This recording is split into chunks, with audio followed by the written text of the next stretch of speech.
আজিৰ আমাৰ ৰাতিৰ ভাত সাজ এইদৰে হৈ গ'ল। এয়া মাছ ফ্ৰাই, এয়া তেল আৰু কণীৰ অলপ ভাত দি ভাজিছিলোঁ, এইটো পিঁয়াজ, আৰু এয়া চয়াবিন আলুৰ চব্জি। এনেদৰে আমাৰ ৰাতিৰ ভাত সাজ আজি ৰেডি হৈ গ'ল। আজি আমি চয়াবিন আলুৰ চব্জিখিনিৰে বনাম। এয়া চয়াবিনখিনি অলপ বইল কৰি ল'লোঁ, বইল কৰি ভালদৰে ধুই ইয়াত ল'লোঁ। এয়া কেইটামান নহৰু খুন্দি ল'লোঁ, এয়া পিঁয়াজ কাটি লৈছোঁ, আৰু এয়া আলুখিনি অলপমান বইল কৰি লৈছোঁ।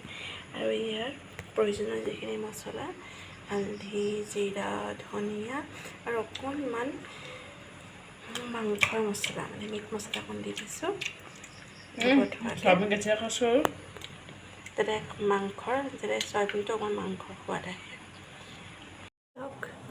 এটা ধুনীয়া কালাৰ আহি গ'ল, ফ্ৰাই কৰি ল'লোঁ ভালদৰে। পিঁয়াজখিনি অলপ ভালদৰে সিজি গ'ল, আৰু এতিয়া আমি হালধি পাউডাৰ আৰু এইটো পাউডাৰ অকণমান থাকিব, এইটো ধনিয়া, এইটো অকণমান কাশ্মীৰী মিৰ্চ,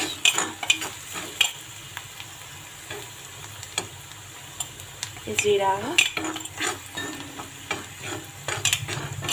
আৰু অকণমান মিট মছলা, আৰু মই নিমখখিনি নিমখটো মই জোখত লৈ থোৱা আছে, দি দে আকৌ।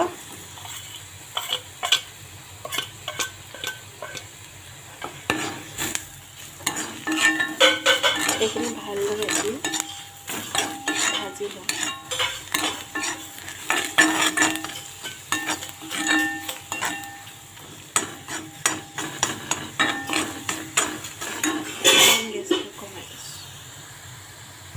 এয়া আমাৰ আজি চয়াবিন আলু চব্জি হৈ গ'ল। চাওকচোন, দেখাত একদম মাংসৰ নিচিনা লগা নাই নে? খাবলৈও মাংসৰ নিচিনাই হয়, খাবলৈ ভাল লাগে।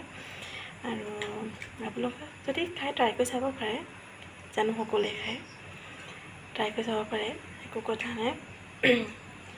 আৰু যিহেতু আমি বহুত চিম্পুল মানুহ হয়, চিম্পুলকৈ বনাইছোঁ, হয়তো বহুত ভুল হ'ব পাৰে, আপোনালোকে কিন্তু ভালদৰে বুজি ল'ব দেই। অকণমান মাছো অনা হৈছিলে, এতিয়া মাছকেইখন ফ্ৰাই কৰি পেলাম। হোৱাৰ পিছত এতিয়া মাছটো ফ্ৰাই কৰি হ'ব থৈ দে।